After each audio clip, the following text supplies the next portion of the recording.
All right, everybody, how are you doing? This is S. Anthony Thomas. This is the S. Anthony Thomas Show, episode number 177. And basically, I'm going to call this one, When People Are Glad to See You. That's what this episode's going to be called. Let's just get right into it. You know, I started noticing the moments when people are happiest. When you look at people around you and they're the happiest, or when you're the happiest, or when I'm the happiest. And like the title of the show, you're at your happiest when people are glad to see you. And it doesn't even necessarily just have to be people. It could be anybody.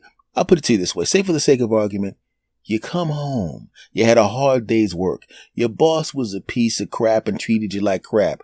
The traffic absolutely sucked. Everything in this day sucked. You're a salesperson. The clients were schmucks. And everybody, the whole day just absolutely sucked. And you open up the door.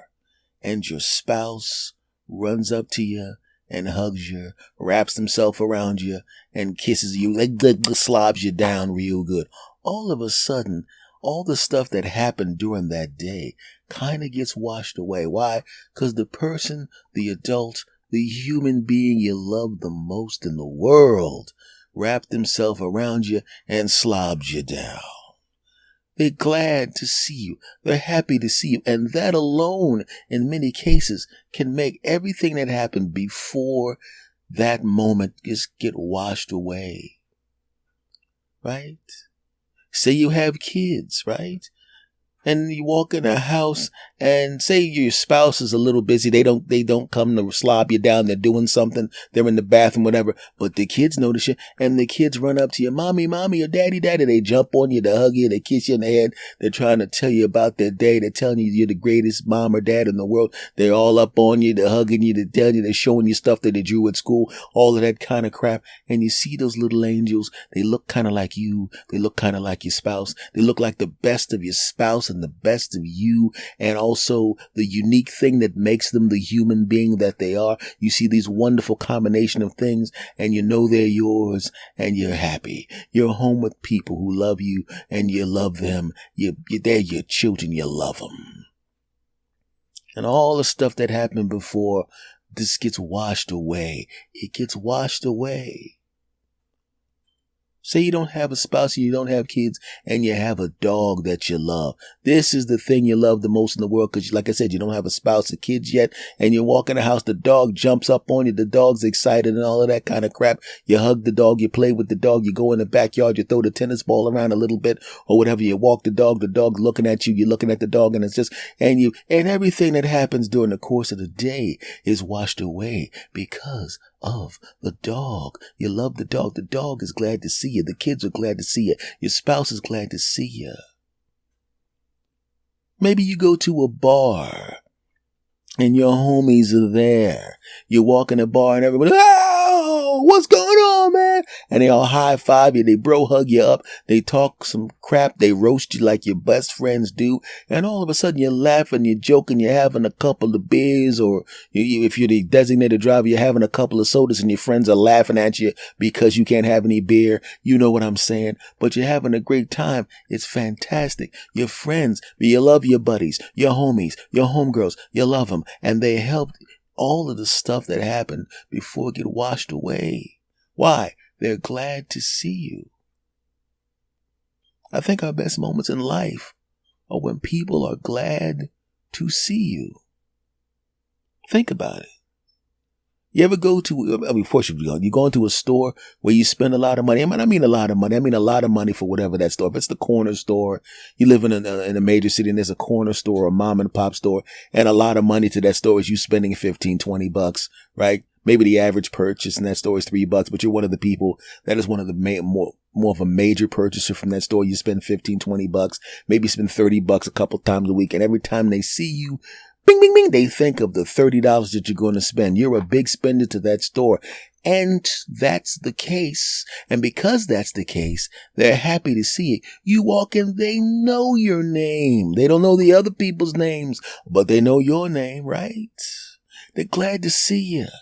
right? They know the products that you come to buy all the time, and they make sure they have an abundance of it because they know you come often enough that you're going to buy the, if you buy like a specific type of popcorn and you're the only one that really likes that type of popcorn and you come in and buy a couple bags a week, you know what they're going to have? They're going to buy a month's worth because by the end of the month, you're going to buy all of those bags. And in fact, if there's only 2 left and you usually buy 2, they will take those 2 and put them behind the counter in anticipation of you coming back. Other customers are going to say, hey, you got any more of that popcorn? They're going to say, nah, they sold them out. Right? And then you come in, hey, got a couple of these things of popcorn for you. Right? They, of course, make sure the other customer's out of there, but they make sure you're hooked up. Why? They're glad to see you. And you feel special. Hey, they held the popcorn for me. That's great. There was a store I used to go to when I used to drop off a relative at school. And I would go by this store every day and I would walk into the store and I became friendly with the manager, right? So much so that even without me asking him to do so, he would hold things in the back that he knew that I purchased and not sell them to someone else because he wanted to sell it to me. One time there was a particular product I wanted, and this store didn't just sell food products. They also, you have sometimes a store that sells other things. They'll sell household appliances, the small ones like toasters and stuff like that, little Foreman grills and things of that nature. Well, this store was just like that. And there was a particular thing that I knew was coming. And I said to the manager, you have any of those things, whatever it is? He goes, yeah, they're coming. They're going to sell out fast. And he goes, want me to hold one for you? I said, sure. He goes, you sure you're going to buy it? I said, absolutely. He held it for me. And when I walked in, hey, man, said my name, was glad to see me, bro, hugged me up and held it for me. And when I went to the counter, he waved to somebody. They ran in the back and brought it up to the counter for me. I didn't do anything special for this guy. I just had pleasant conversations with him on a regular basis. We made and created one of those, those friendships you have with a person at a store or a person at the newsstand or a person we had one of those type of friendships where it was enough that he did that. Why? He was glad to see me because I was always a pleasant person to this person. As the manager of the store, as the person who had to take accountability for everything, if somebody had a problem, during the course of every specific day, there was at least one irate customer who made his life a living hell, but he knew beyond a shadow of a doubt that I would never be that, and it was always going to be a positive interaction, so he was always glad to see me. But what happens on the other side of the equation when people are not glad to see you? Do you know how when people are glad to see you, it elevates you? It elevates you. It makes you feel great. But on the flip side, when people are not happy to see your behind, oh no. Let's flip the script on everything. And in this particular occasion, before when the wife, we say wife because, or the spouse was glad to see you. Say you come home from work, it's a hard day, and you expect to get that big hug and expect to get slobbed down, kissed on, and you walk in the house and you could hear this, you could see the look on your spouse's face like, oh, this person again. Even though you live there, but it's still somehow annoyed that you exist. They don't ask how your day was because they're hoping it was bad because right now they don't like you. They say, I'm hoping they go, how was your day? They ask you like that, hoping, my day sucked. They go, your day sucked, really? They turn their head so they can smile like, good, you deserve it. And then they turn back and try to look sad. Oh, that's a shame, right? Maybe the night before your kids did some stupid stuff and you grounded them. So they're not exactly happy to see you when you come back because you're the one that took their PlayStations and their laptops and all of their toys and put them away because they can't have them for 3 days because they did some stupid crap. So when you walk in the house, oh no, they don't want to see your punk behind. They're not running up saying, hey mama, hey dad. They don't even look up from the homework that they're doing right now because they're doing it slowly because they're filled with hate in their little bodies for you horrible old person who punished them for doing stuff that they knew they shouldn't do. They don't run to you. They can't stand you. Right? And a dog doesn't run up to you and want to kiss you and lick you and all of that kind of stuff. Why? Because the dog went to the vet yesterday and you had to help the vet hold him down while he got a needle in his butt. And then you're the one that has to chase him down to make him swallow that pill. So every time he looks at you, he's like, this is the guy that held me down. I thought we were cool, but that weird guy in that white coat with the stethoscope and the sticky things, he held me. He helped that guy. I thought we were cool. I protect this house and I play with him and everything like that. And he was in the room holding me down while the other guy stuck me in the backside with the needle. I would have bit him, but I don't mind biting the other guy. I'm not going to bite you because you give me food and everything, but I'm still mad at you. And I still don't know how he realizes he sees the bottle with the pills and he goes, those pill bottles not empty. He's probably going to have to chase me down. There's at least 3 and guy, I got to go through that 3 more times. I might have to bite this guy. I might have to bite him. You rotten pill down my throat. You a little late with the food too, bro. And quite frankly, I'm a big dog now. That dog bowl's not big enough. You better go get me a bigger bowl, Jack. I'm telling you, there's a good chance I'm gonna accidentally nip him. I can't bite him. I still like him. But I'm gonna have to bite this guy. I know. You know what I'm talking about. Maybe you go to the bar and you visit your friends, right? And before they were happy to see you, but unfortunately this time you made a mistake. One of your friends didn't cheat, but he was flirting. And you know he won't cheat, but he was flirting. And you made a mistake and you were telling the story. And they were trying to wave you off, like to stop telling the story because the wives were right behind you. And you were telling the funny story about him flirting. They were like, oh, no, I wasn't flirting. Oh, come on, man. And all of a sudden, oh, so you were flirting, huh, Bill? Right? She's not going to divorce Bill, but Bill knows he's not going to get any boom, boom, jiggy, boom, the boom, jiggy for at least 3 days. And the other guys aren't going to get any either. And you're the only one that's going to get some boom, jiggy, boom, the boom, jiggy when you go home because you look innocent and the rest of them, they're looking at you like they're not going to end the friendship.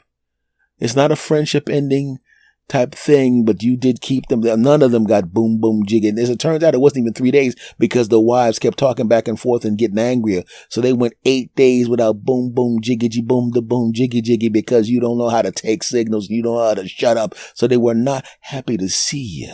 They tolerated you, but they were not happy to see you until the wives stopped being mad and gave them some delicious boom, jiggy, boom, the boom, jiggy. But you got them in trouble. They weren't glad to see you.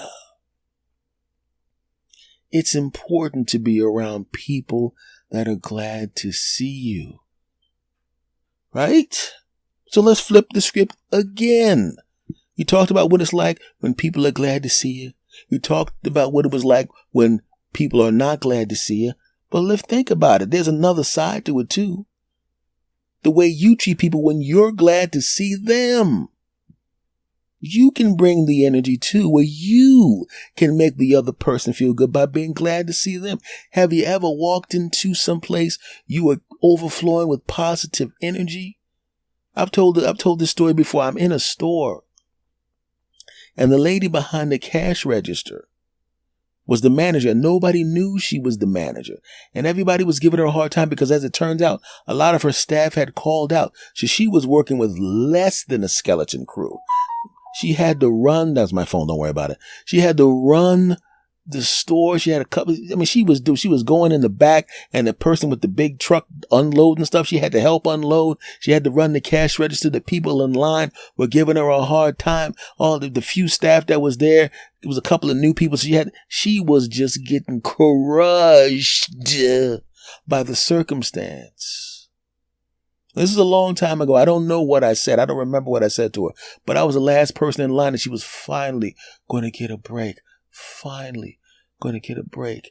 And you could see that she was carrying the weight of the world on her shoulders. And as a comedian for my entire adult life, plus 10 months, because I started at 17, as a person like that, I like to make people smile. I like to make people laugh. I enjoy it. It makes me feel happy if I can do that for someone. And I don't remember what I said to her. I don't remember what I said. But I said something to her and she laughed hysterically. And she slammed her hand on the counter because she was laughing so hard and doubled over. And I felt good that I was able to do that. Finished my purchase and I walked out. I looked back and she smiled and waved.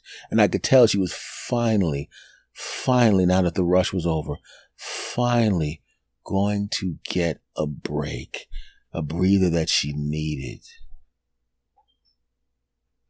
I come back to the store a couple days later.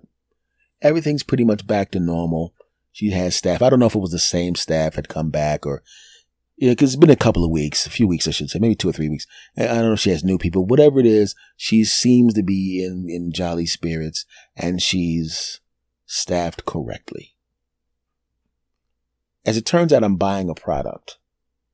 And the product, I forgot what it was, but whatever it was like, how when you see something at a store, you want to buy things. And in your mind, you have a number that you feel is tolerable to spend on this specific product.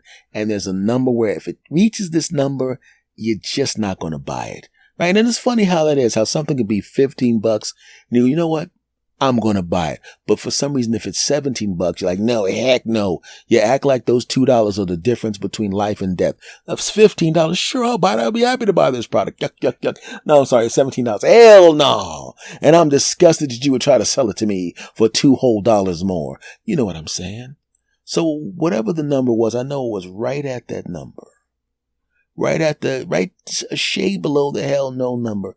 And she could probably see the look on my face. I was buying whatever it was. I can't remember what it was, but I was buying and I was like, it was right at that number. And no one was in line with me. And she remembered me. I said, hey, she goes, hey, her face brightened up. She goes, oh, you like this thing, huh? Whatever it was. I don't remember what it was. She says, you know what? Too bad you didn't buy it next week. These are going on sale next week. I went, oh, okay. Well, I got to have it now. She goes, you know what? Hold on. She goes from around, she leaves the counter, she goes back into her office, she comes back, she has this little key with these little numbers on the back of it. She goes, beep, for you the sales today. And she gave me the sales price, which pushed it well below the tolerable number. And I said, thank you, I really appreciate it. You didn't have to do that. She goes, no, it's okay. Just consider it a thank you.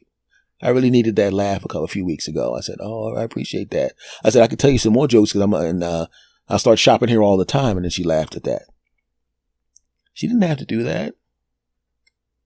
It's like I didn't have to say anything to her. I could have just bought my product and rolled up out of there. I don't know her. I didn't have to do that. And she didn't have to do that for me. Right? She was glad to see me. And the next time I came back, there was no discount the next time I came back. It was just regular prices. But I was glad to see her because she did something nice for me. And for the entire time that I was still in that city and I would go into that store, we had, even when I wasn't at a counter where she was working, we kind of look at each other and point, give like the nod, like, hey, we had a moment a little while ago. I made you laugh real hard when you needed it and you hooked me up with that price when I needed it.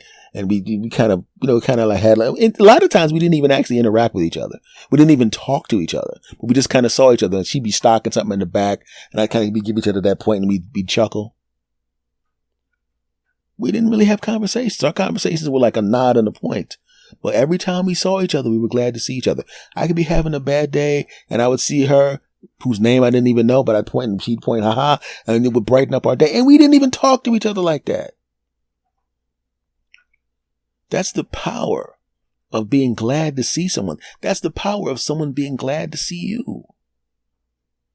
And the thing is, we have complete control over that, or we have very, very good control over that. A lot of times we bring in negative energy, but if we sit back for a moment and look at how we're carrying ourselves and how we decide to interact with the person across from us, we can make the choice to bring a better energy into the room. Good customer service is customer service of a company that treats you like they're glad to see you. Good relationships are relationships with people that are glad to see you. So if we decide to treat people like we're glad to see them, and they decide to do that thing for us and treat us like they're glad to see us, just imagine how much better everything could be. So that's why I decided to try to treat people like I'm glad to see them. And speaking of people I'm glad to see, even though I can't actually see you, I'm glad to talk to you guys every week, whether it's on this podcast, the S. Anthony Thomas Show, or my other podcast, As Anthony Says. What I'm not glad about is the fact that this episode has just concluded. So I'm going to ask you to do me a favor. And if you do me this favor, I will be glad to see you even more than I'm glad to see you now, metaphorically speaking. If you love this podcast, and you do me a favor, my friend. Tell a friend to tell a friend about this podcast. This is episode 177. The other podcast has probably, 400 or 500 episodes of that. If you like this podcast, if you like that podcast, tell a friend to check it out. If you haven't subscribed, please do. If you see it online, spread the word about the podcast. I would really appreciate it. And if you have the opportunity to, I would consider it an honor and a blessing if you were to rate this podcast 5 stars, please, 5 stars. And I would really, really appreciate that. My friends, as always, it's been my pleasure to talk to you. I am S. Anthony Thomas. You are the coolest listeners on the planet. I know that for a fact. I will talk to you next time. Much love to you all, my friends. Take care.